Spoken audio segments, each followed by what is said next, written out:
Bonjour chers téléspectateurs, mon Dieu je perds mes mots, j'espère que vous allez bien et que vous êtes en forme. Moi aussi je suis en forme et sérieusement on est très heureuse de vous recevoir une fois de plus pour un nouveau numéro de la Causerie du Midi. J'espère que vous êtes prêts parce qu'aujourd'hui c'est un numéro très intéressant et qui va vous sensibiliser sur la cause.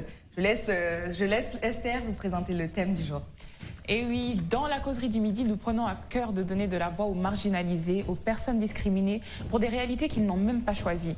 Les personnes atteintes d'albinisme, les jumeaux et jumelles, ou les femmes par exemple, sont parmi tant d'autres avec qui nous avons échangé sur ce plateau. Il est vrai qu'il existe très peu d'études portant sur la question du handicap en Guinée, mais en 2014, l'Institut national des statistiques, l'INS, recensait plus de 155 000 personnes handicapées dans notre pays. Ce nombre, certes considérable, a sûrement augmenté depuis et il n'est malheureusement pas mis en lumière et les conditions de vie des handicapés de Guinée laissent très souvent à désirer. C'est pour cette raison que nous avons décidé d'être en quelque sorte l'une des nombreuses voix de ces personnes qui sont comme nous, qui nous ressemblent. C'est tout de suite dans la Causerie du Midi.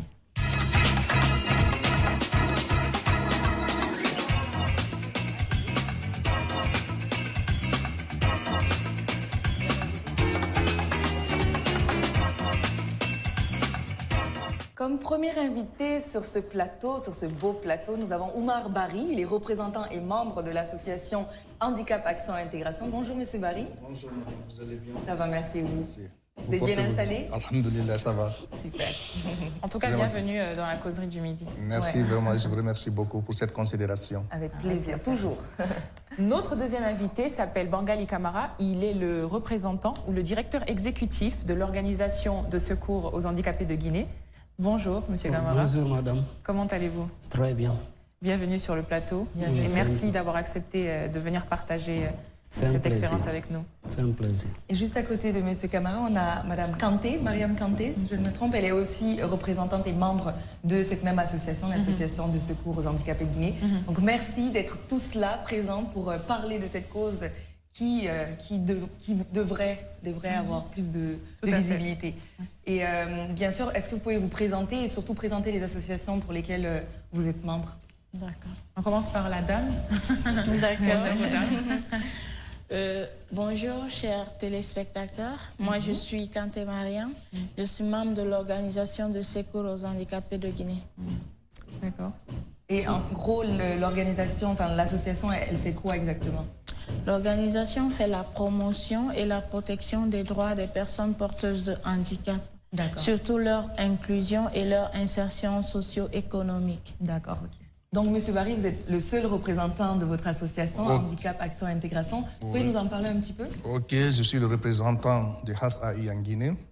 Donc, notre objectif, c'est quoi? C'est juste pour faire ressortir le talent cassé des personnes à mobilité réduite pour leur promotion. Donc, ils sont là à ce niveau pour ça. Excellent. Merci vraiment. Monsieur Camara, qui est le directeur exécutif. Est-ce que vous pouvez nous en dire un peu plus sur justement l'organisation de secours? Ok, merci déjà pour l'invitation. L'organisation de secours aux handicapés de Guinée, comme l'a rappelé déjà ma collègue, c'est une organisation créée en décembre 2017 qui œuvre globalement en faveur de l'autonomisation et de la promotion des droits des personnes handicapées. Nous évoluons essentiellement en termes d'objectifs sur 6 objectifs. Notamment, il y a la promotion de l'éducation inclusive parce que nous savons que en matière d'accessibilité aux services éducatifs pour les handicapés, c'est très difficile en République de Guinée. Donc, nous œuvrons pour la promotion de l'éducation inclusive. Nous avons aussi la promotion de la santé des personnes handicapées parce que déjà, savoir que le handicap, c'est d'abord un problème de santé. Et vu que nous sommes dans des pays sous-développés, dans la communauté en général, l'un des problèmes d'abord, c'est l'accès aux services de santé. Et quand on est personne handicapée, on est doublement impacté par cet aspect, par cet accès. Donc, c'est notre second volet. L'autre volet, c'est la lutte contre les violences faites aux personnes handicapées. Parce que nous savons que les personnes handicapées sont très discriminées dans nos sociétés. Il y a des pesanteurs socioculturels qui font obstacle souvent à leur épanouissement et certaines catégories de handicap, comme les albinos par exemple, sont souvent même utilisées pour des rites. Donc ça fait qu'il y a beaucoup de violences et ces enfants handicapés par exemple sont utilisés aussi à des fins de mendicité forcée. qui existent aujourd'hui dans nos communautés. Donc nous œuvrons. L'autre chose aussi, c'est en ce qui concerne la gouvernance inclusive, parce que si nous voulons que les questions des handicaps soient prises dans les politiques publiques, il va falloir aussi que les personnes handicapées soient à des postes de décision et qu'elles prennent en fait les décisions qui impactent en réalité leur vie. C'est pourquoi avec les nouvelles autorités, nous avons apprécié par exemple que des personnes handicapées se retrouvent à des postes de décision, comme notre présidente d'ailleurs qui est aujourd'hui conseillère au CNT. Donc ça fait aujourd'hui que toutes les lois et politiques qui passent et tous les projets qui passent, elle exige à ce que la dimension handicap soit plus ou moins intégrée à la chose. Ce qui est très important. Le dernier volet, c'est un tout petit peu l'autonomisation, parce que nous, on s'est dit qu'il ne faut pas partir dans des actions purement sociales et ponctuelles. Par exemple, trouver un handicapé mendiant, vous lui donnez aujourd'hui 10 000, 20 000. Après ça, va toujours revenir. Donc, il faut des alternatives, des alternatives pérennes qui puissent les permettre, elles aussi, d'être autonomes, de faire des activités qui puissent dans la durée. Et effectivement, on voit que l'association, on l'appelle OSH Guinée, OSH Guinée, touche à beaucoup de secteurs d'activité ici en Guinée, ce qui est très très intéressant. Est-ce que vous retrouvez cette médiatisation? Est-ce que justement on en parle? Il y a cette sensibilisation au niveau des médias? Je crois on en parle. C'est vrai, nous sommes une jeune structure, comme je vous l'ai dit. On a été créé en fin 2017, décembre, et opérationnel en 2018. Donc de 2018 jusqu'à la fin de 2019, on était beaucoup plus dans des actions autofinancées. Nous-mêmes, nous avons financé. C'est en octobre 2019 que nous avons commencé à recevoir des financements des bailleurs de fonds comme le PNUD, et en 2020 avec Plan International Guinée, qui nous accompagne même déjà sur une 3e année dans le cadre de la promotion des droits, et d'autres institutions aussi qui se trouvent en dehors de la Guinée qui nous appuient. Tout cela, c'est parce qu'on a eu à communiquer sur la situation des personnes handicapées, parce qu'il y avait beaucoup d'institutions qui voulaient appuyer, mais qui ne savaient pas en réalité si ce genre de problème existait. Parce que dans la conscience collective, quand tu entends personne handicapée, on dit non, il est mendiant. C'est ce qui se trouve beaucoup plus. Voilà, c'est ce qui se trouve dans la conscience collective. Mais il y a d'autres problèmes, plus que cette question de mendicité, et surtout quand nous voyons, c'est beaucoup plus à Conakry, on voit cela, mais il faut rappeler que Conakry n'a que 14,2% des personnes handicapées en République de Guinée. Parce que si nous prenons la répartition administrative, c'est Kindia qui a la proportion la plus grande, avec 16,2%, suivi de Kankan qui a 15,6%, Zéro-Corée qui a 15,5%, et Conakry n'a que 14,2% des personnes handicapées. Mais puisque ce sont eux qui sont devant les ministres, devant l'administration, ils ont plus de visibilité par rapport à ce qui existe à l'intérieur du pays. Mais est-ce que vos combats, du coup, touchent les handicapés de toutes les régions, ou vous vous concentrez plus sur Conakry? Non, c'est toutes les régions, en fait, parce qu'on a même tout récemment fait une activité du côté de Boké sur la santé sexuelle des personnes porteuses de handicap. Boké tout entier, donc il y a Sangaredi, il y avait Kamsar, il y avait Boké, ville.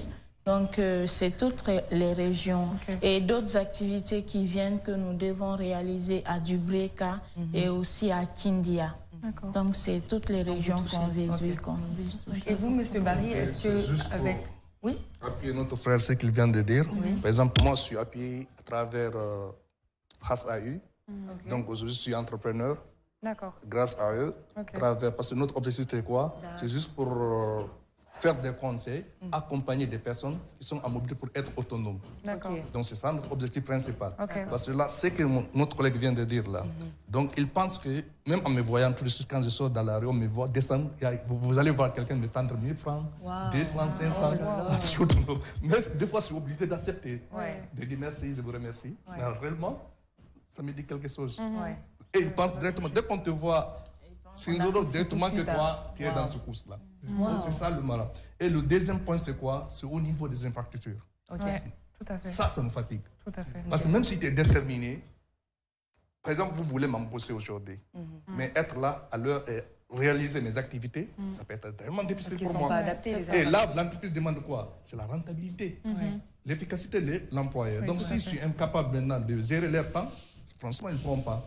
Donc, nous avons ces problèmes. Pas à ça, mais oui, c'est vrai que c'est un problème. Ça joue beaucoup sur nous. Nous avons des intellectuels, nous avons des hommes dynamiques, vraiment qui ont le niveau, mais ils sont à la maison. Ouais. Ils sont forcés d'être. Oui, ils sont obligés de rester parce qu'ils ne peuvent pas se déplacer. Si tu n'as pas le cœur, tu ne peux pas sortir. Moi, par exemple, quand je sors au niveau des carrefours, des fois, il y a des gens qui me regardent. Ah, mais comment toi tu t'embarques? Je reste avec le plan de nous. Vous savez, les carrefours, comment ça se passe à 8 heures. Ça va vite. Des fois, c'est jusqu'à 9 heures, jusqu'à 10 heures d'avoir de véhicule. Vous avez vu? Mais ça ne me dit absolument rien. Donc, je dis non, laisse tomber, ça va passer. Des fois, on monte même. Le chef dit que non, non, je ne peux pas te prendre. Je dis d'accord, excuse-moi. Je descends et je prends un autre véhicule encore. Je pense. Vous avez vu? Donc, nous avons tellement de difficultés dans la vie. Mais il faut forcément que l'État comprenne que réellement, on peut contribuer au développement du pays. Absolument. Et aujourd'hui, là où je suis, chaque 6 mois, au moins, je dois contenir à Conakry. Wow.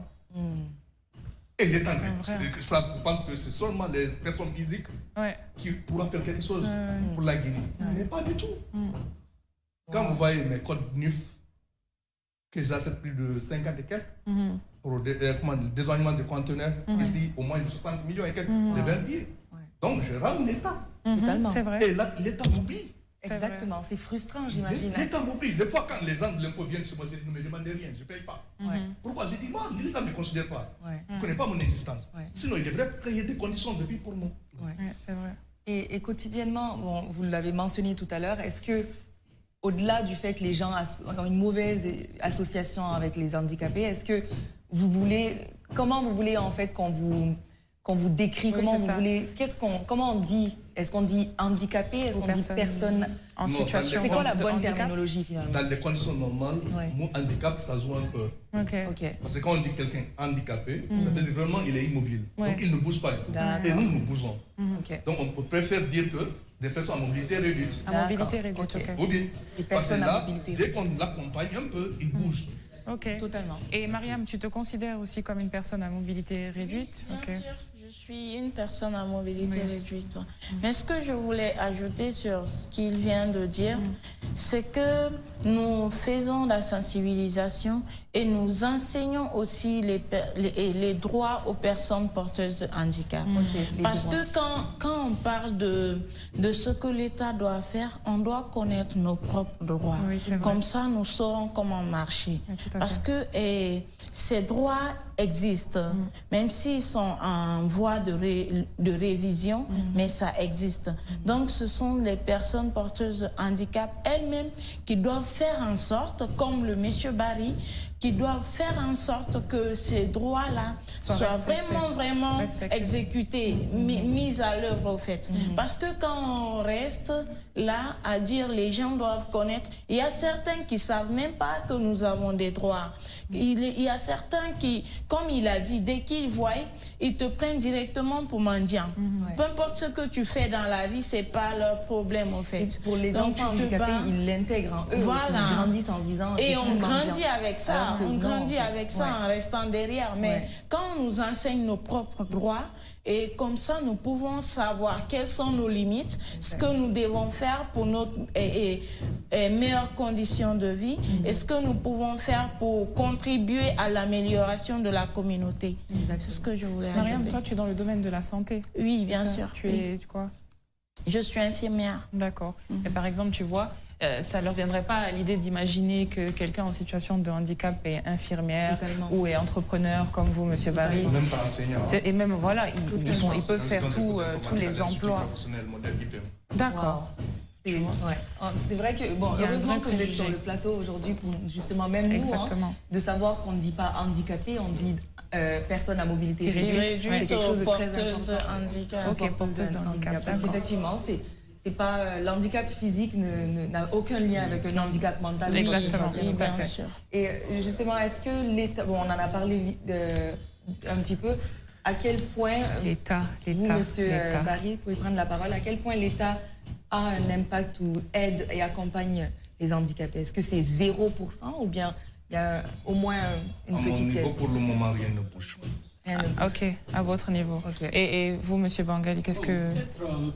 À la décharge de l'État, sans prétendre défendre qui ce soit, déjà, il y a une volonté politique parce que l'existence d'un arsenal juridique de protection des personnes handicapées est déjà la preuve d'une certaine volonté. Parce que depuis 2008, l'État guinéen a ratifié la Convention internationale relative aux droits des personnes handicapées. Et en 2018, l'État a promulgué la loi L021 portant promotion et protection des droits des personnes handicapées. Pardon, comment s'appelle la loi? C'est la loi portant promotion et protection des droits des personnes handicapées. Et c'est cette même loi que Kanté rappelait, qui est aujourd'hui en révision parce qu'on avait compris qu'il y a certaines dispositions qui n'étaient pas totalement conformes à la Convention relative aux droits, donc qui est en réexamen. Donc une fois que l'Assemblée nationale va être, ou bien après l'adoption de la Constitution, lorsqu'on rentrera bien évidemment dans la phase d'élaboration et de promulgation des lois organiques, elle fera l'objet en fait de vote à l'Assemblée nationale. Donc l'existence de l'arsenal. Il y a aussi qu'il existe de 2016 jusqu'en 2020, il existait la loi, le plan national de protection sociale qui existait. Il y avait aussi le PNDS qui prenait en compte les questions de handicap. Donc on est en train actuellement de faire le nouveau PNDS. Donc tous ces documents, il y a aussi le plan national d'inclusion des personnes, d'autonomisation des personnes handicapées. Mais la question qui se pose, c'est pas seulement écrire sur papier. Oui, on veut prendre les questions du handicap en compte. Mais qu'en est-il de l'applicabilité sur le terrain? C'est là où il fait le défaut. C'est là le problème. C'est là le problème. Sinon, en théorie, elles existent. Exactement, elles existent. Et c'est en cela, en réalité, les associations, les organisations qui défendent les droits des personnes handicapées doivent jouer un rôle en termes de plaidoyer pour que ce qui existe déjà soit appliqué. Et vous voyez, par exemple, que quand la présidente de notre organisation a fait le plaidoyer lors des assises nationales auprès du président, vous constatez que dans la nomenclature des invitations qui avaient été faites pour participer, il n'y avait pas organisation de personnes handicapées. On avait mis un fourre-tout à dire société civile. Mais à la suite de ces plaidoyers, lors de la répartition des corps sociaux au CNT, on a dissocié les organisations des personnes handicapées de la société civile. On a dit organisation des personnes handicapées, envoyer 2 représentants, société civile, envoyer 2 représentants. Ça, c'est à la suite d'un plaidoyer qui a été. Donc, c'est ce qu'il faut accentuer.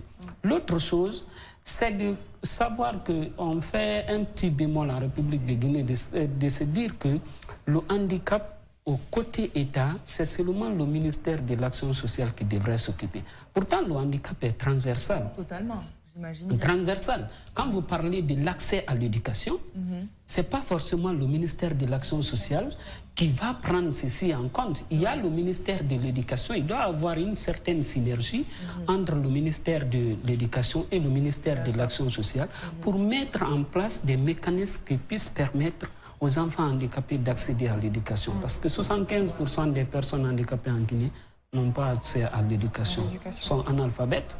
Et dans la loi, on nous dit par exemple qu'il est exigé aux entreprises d'employer 2%, de prendre 2% de leur personnel, 2% de leur personnel doivent être constitués de personnes handicapées ayant des compétences. Mais c'est la dernière phrase là qui frise un peu le problème. Parce que quand vous dites ayant des compétences, alors qu'à la base, 75% n'ont pas accès à l'éducation, donc on les barre carrément la route. Donc ça devient tout un problème. Donc le handicap, il est transversal. Il a parlé du transport. Il y a aujourd'hui le ministère du transport, mais qui n'intègre pas en réalité les questions du handicap dans toutes les politiques de transport. Vous voyez, donc il faut une synergie au niveau des politiques publiques qui puisse permettre à ce que le handicap soit intégré sur toutes les dimensions de l'État. Et cela, il faut que qu'on accentue davantage le plaidoyer.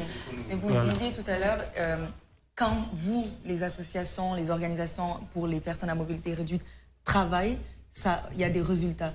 Est-ce que c'est, selon vous, je pose la question à M. Barré, est-ce que selon vous c'est un manque de volonté du gouvernement ou bien c'est un manque de connaissances et de conscience? Ça peut être un manque de connaissances. D'accord. Vous savez, notre vie, il y a certains qui nous représentent, qui ne connaissent pas notre mode de vie.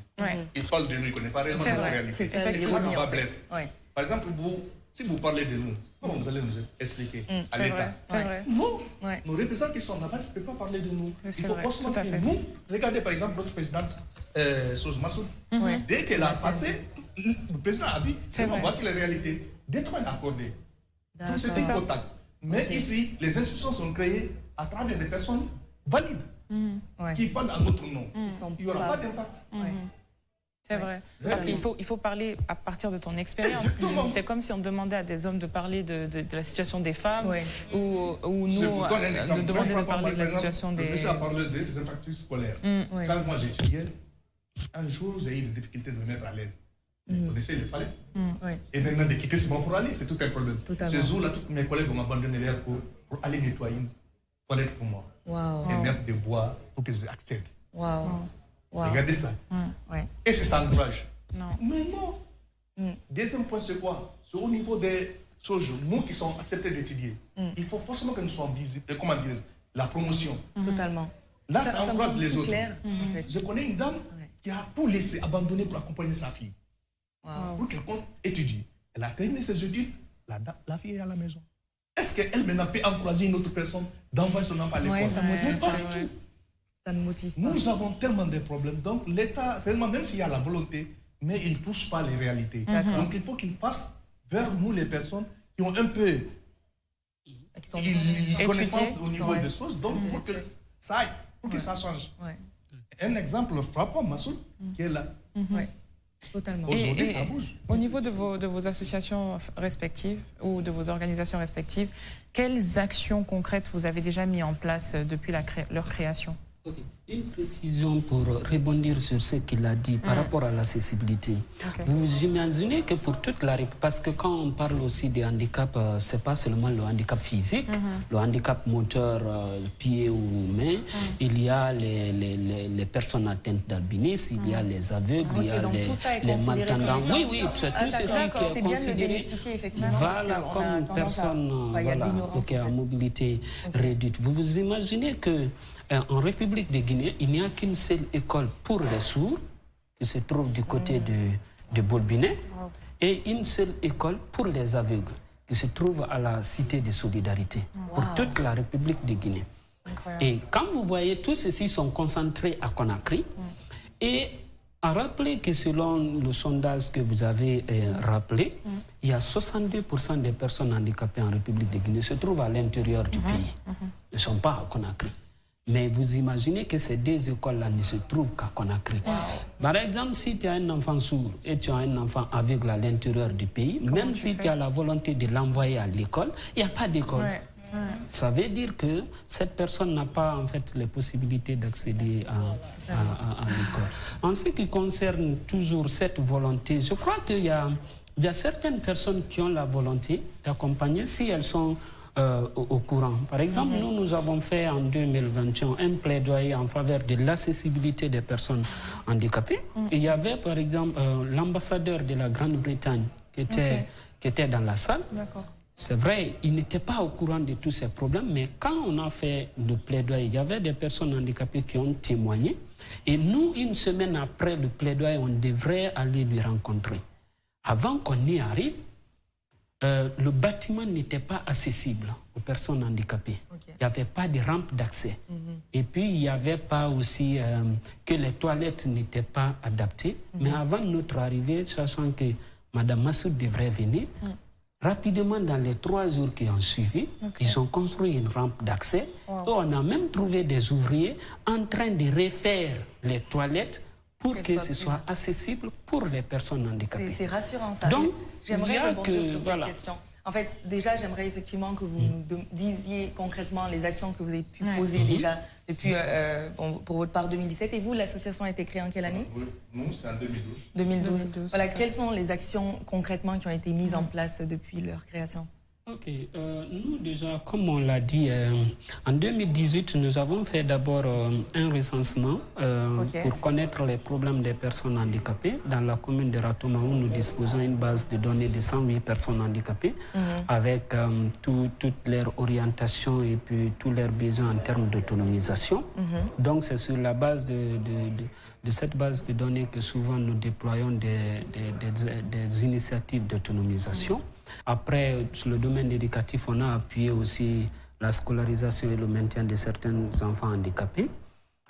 Après, on a organisé la première édition en collaboration, bien évidemment, avec d'autres organisations de personnes handicapées, la première édition de Miss Master Handicap. Parce qu'on avait, dans la conscience collective, on croyait que certaines actions étaient exclusivement réservées aux personnes dites entre griffes valides. Donc, pour déconstruire en fait ce complexe-là, on a organisé pour montrer que Miss Master aussi, c'est pas la beauté physique. Il y a l'intellect qu'on met en avant. Donc, on a organisé cela et en fin 2019, il y a le PNUD qui nous a accompagnés en matière d'autonomisation des personnes handicapées, où 50 personnes ont été formées et 21 projets financés à travers des activités génératrices de revenus. C'est véritablement en 2020 que nous avons commencé des actions en faveur vraiment de grande envergure sur le financement des plans internationaux qui nous a accompagnés institutionnellement mais aussi financièrement sur un premier projet, le projet d'appui à l'insertion socio-économique des jeunes vivant avec handicap de 2020 jusqu'en décembre 2021 mais dans la zone de Conakry et vu qu'on a eu de l'impact dans la zone et on vient à peine de renouveler en avril passé le contrat avec Plan International pour une période de 26 mois avec le même projet, avec un volet santé, un volet promotion des droits, mais aussi un volet autonomisation pour les localités de Koya, de Conakry, Koya, Kissidougou, Guéguédou, Massantan et Zérékoré qui sont concernés par le projet. Donc ça, c'est Plan qui nous accompagne et Plan au niveau régional aussi nous a accompagnés récemment. C'est ce que Kanté rappelait du côté de Bouquet sur la santé sexuelle et reproductive des personnes handicapées parce que en termes de planification, en termes de prévention du VIH, l'éducation sexuelle, c'est vraiment tabou. Tous les concerne, tout concerne les êtres humains. Exactement. Donc nous avons été, puis il y a une institution du Burkina, l'initiative Panani Tigri pour le bien-être de la femme, l'année dernière, qui nous a appuyé sur les questions d'appui à l'éducation des enfants handicapés, donc sur une période de 11 mois. Donc on a appuyé la scolarisation et le maintien de plusieurs enfants handicapés. Donc il y a de vraies actions et cette année, vu la première collaboration qui a été fructueuse, cette année ils ont encore renouvelé le contrat, mais cette fois-ci dans le domaine sanitaire. Donc on a une panoplie d'actions très rassurant, comme ça. très motivant. Bonne chance pour la suite. Et vous, Monsieur Barry, avec Handicap Action Intégration, quelles sont les actions? Donc, les actions que nous sommes en train de mener sur le terrain, par exemple, ici, appui des personnes à mobilité réduite pour leur formation, surtout ceux qui ont de l'âge de 18 ans à 20 ans, pour qu'ils soient réellement autonomes. Je vous donne un exemple à mon niveau. Donc, c'était appuyé par Handicap Action Intégration. Ils m'avaient donné au moins 12 000 comme ça, dollars pour une forme de chose. Et aujourd'hui, donc, je suis là avec un neveu qui m'accompagne parce que je ne peux pas faire tout seul. Donc, et ça évolue. Aujourd'hui, notre chiffre d'affaires augmente de plus. Super. Et là encore, à mon niveau, j'accompagne d'autres personnes juste pour les encourager, pour être comme moi. Je dis, regardez-moi, moi je suis handicapé, mais regardez ce que je suis en train de réaliser.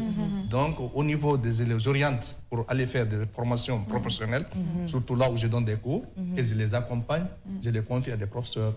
Et nous mettons des sensibilisations dans les différents secteurs. Mais nous évoluons de façon bénévolat. Pour le moment, nous n'avons pas de financement, nous ne sommes pas appuyés. Donc, c'est juste à notre propre moyen qu'on est en train d'évoluer. Vous êtes un peu comme un mentor pour ces enfants, enfin ces jeunes.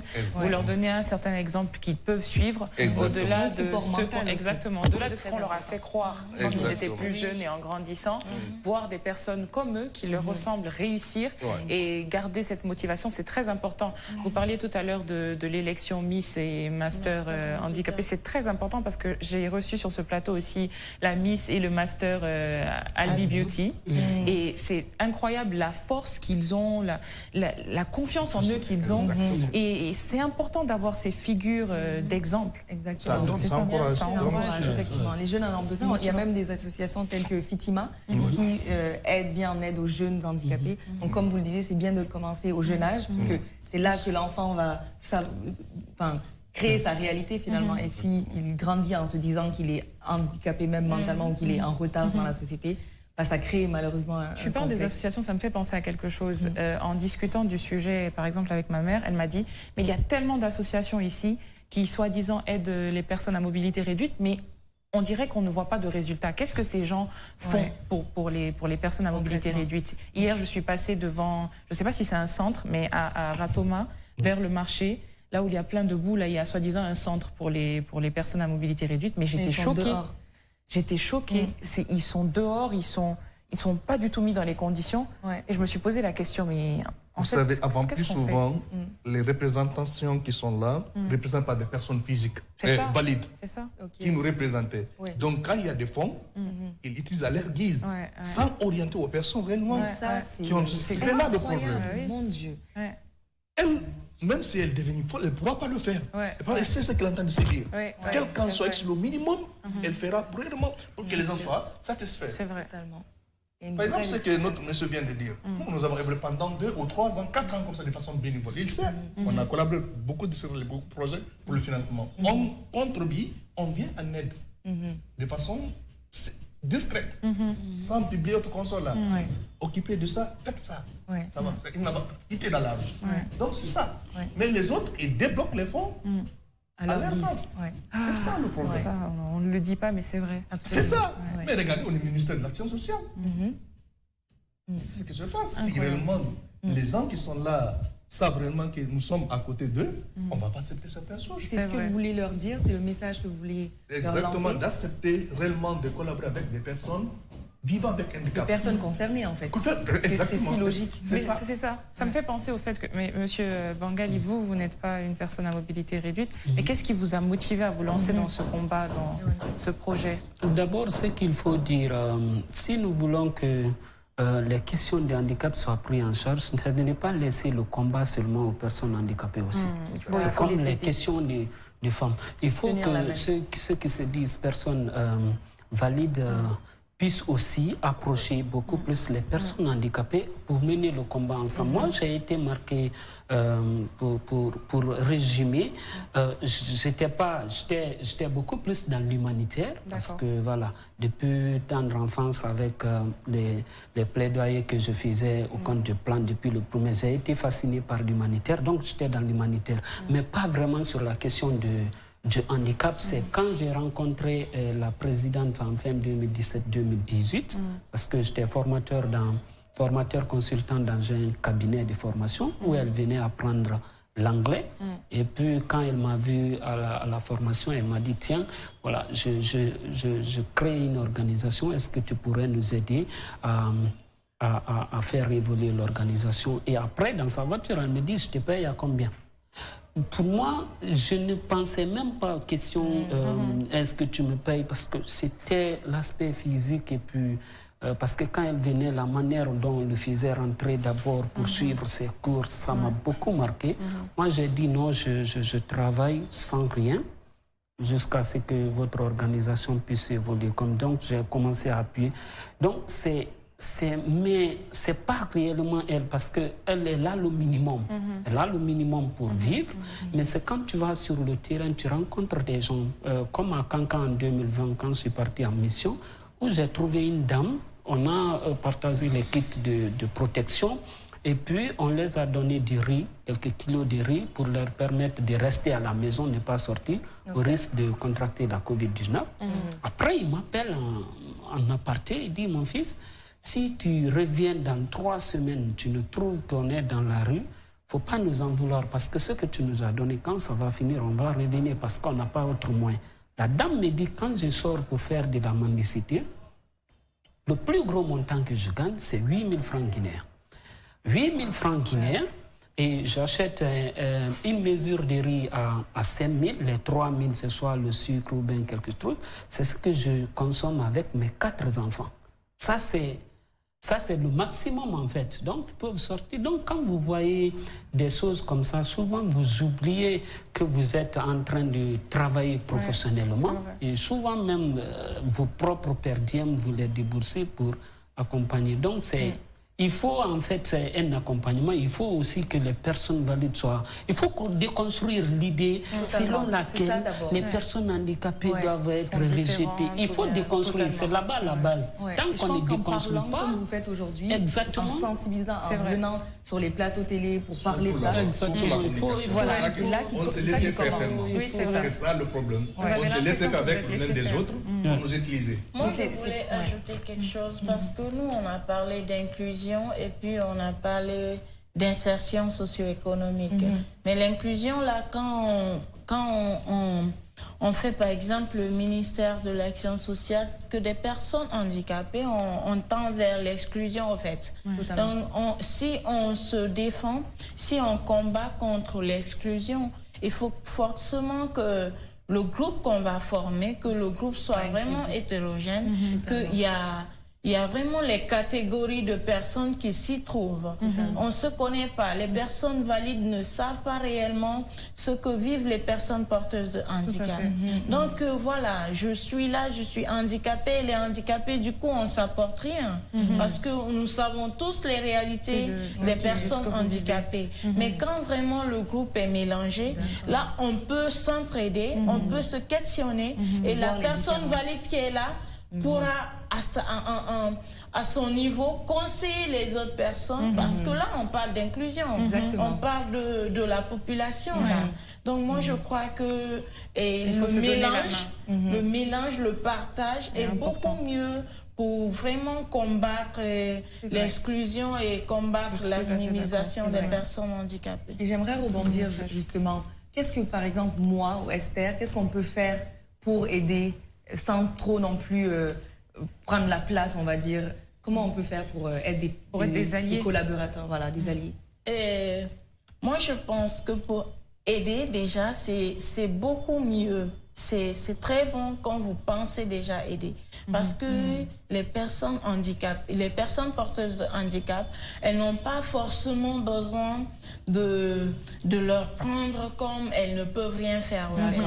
Donc, ce que vous pouvez faire, c'est surtout encourager d'autres personnes comme vous de penser vraiment positivement, c'est-à-dire ne pas trop forcer la main d'une personne porteuse de handicap. Si elle ne veut pas que tu la portes, tu n'es pas obligé de la porter parce que tu as trop pitié d'elle, parce que tu veux faire du bien. Du coup, ça va te conduire vers le mal parce que là, tu l'as bloqué le chemin de son épanouissement. Voilà, de son autonomisation. Donc, ce que moi, je peux vous conseiller, si vous voulez aider, c'est de sensibiliser d'autres personnes comme vous, de vraiment changer les regards envers ces personnes. Et nous, à notre côté, nous allons aussi sensibiliser d'autres personnes porteuses de handicap pour leur dire, tiens, il y a des personnes valides qui ne pensent plus comme ça, qui ne pensent pas que vous êtes des mendiants, qui ne pensent pas que vous ne pouvez rien faire de vous-même. Mais ils ont juste besoin que vous ayez confiance en eux. Parce qu'il faut savoir que les personnes porteuses de handicap sont vraiment renfermées. Nous sommes vraiment, genre, nous sommes dans notre coin, on n'est pas libre au fait. Donc voilà, s'il y a des personnes, si nous savons qu'il y a des personnes qui sont là, qui peuvent nous soutenir, qui peuvent nous écouter, voilà, on se sent en confiance et on sait que nous pouvons avancer main dans la main. Vous savez que vous êtes entendu et que pour avoir un meilleur résultat, en fait. Wow, en tout cas, ça, c'est un très beau message. J'en ai presque les larmes aux yeux, franchement. Elle a très bien expliqué. C'est un exemple très frappant, ce monsieur. Oui, c'est vrai. Il est là tous les jours avec nous. Oui, donc il faut l'accompagnement. Donc on ne peut pas vivre nous seuls. Mais si vous mettez le pan, ça glisse directement. Ça nous passe une platasse. Nous sachons que l'État nous aide à avoir du pan, donc au glisser. Donc dès qu'on est boosté un peu, ça marche. Le cœur est là. Mais si tu vois qu'on te résette, là, tu as peur. Même tu te renfermes. C'est une très belle note. Je pense que c'est bien de finir sur cette note. Non, on vous remercie beaucoup. On espère que le message sera passé et quelque part aussi, peut-être qu'on a un peu aidé en vulgarisant un peu le message. J'espère que cette émission sera regardée, re-regardée, partagée, repartagée. Parce que c'est très très important. Nous, on va dire qu'on a eu entre guillemets la chance, je dis bien vraiment en griffes, la chance de naître comme on est né, mais eux n'ont pas choisi non plus. Donc, on ne sait pas de quoi demain est fait. Et c'est important de s'entraider, d'avoir beaucoup de tolérance, beaucoup d'empathie. Mais il ne faut pas forcément les voir aussi comme des gens moindres que vous. Ils sont comme vous, ils peuvent réussir comme vous. Ils peuvent même peut-être faire plus que vous. Vous ne le savez pas. Parce qu'avec cette motivation en plus, là, cette force en plus, on peut vraiment déplacer des montagnes. Moi, je suis vraiment contente de vous avoir reçu. Moi, je vous salue vraiment. Je salue votre courage parce que vous êtes, comme Esther le dit, né avec un handicap, mais que malgré tout, vous restez débrouillard dans un pays qui n'est pas facile pour vous. Pas du tout. Et vous êtes là, vous êtes présent. Et le nom de cette émission, c'était la voix des handicapés. On va la changer, la voix des personnes à mobilité réduite. Et cette voix-là, c'est la vôtre. Nous, on était là comme canal, un canal en fait, pour cette voix. Et on sera toujours là, comptez sur nous. Et j'espère aussi à vous, chers téléspectateurs, que cette émission vous aura permis d'être sensibilisés et d'avoir compris un petit peu un bout de leur réalité pour justement, dans une approche positive, une approche en tant qu'alliés, les accompagner, les aider le plus possible. En tout cas, on vous dit à très bientôt pour un autre épisode sur la causerie du midi. Et n'hésitez pas à regarder cet épisode, le partager, en parler à tous vos frères, vos sœurs, votre famille, vos cousins, tout le monde. On déconstruit ces mauvaises idées là. Tout à fait, ensemble. Merci beaucoup et à très bientôt. À bientôt. Merci vraiment.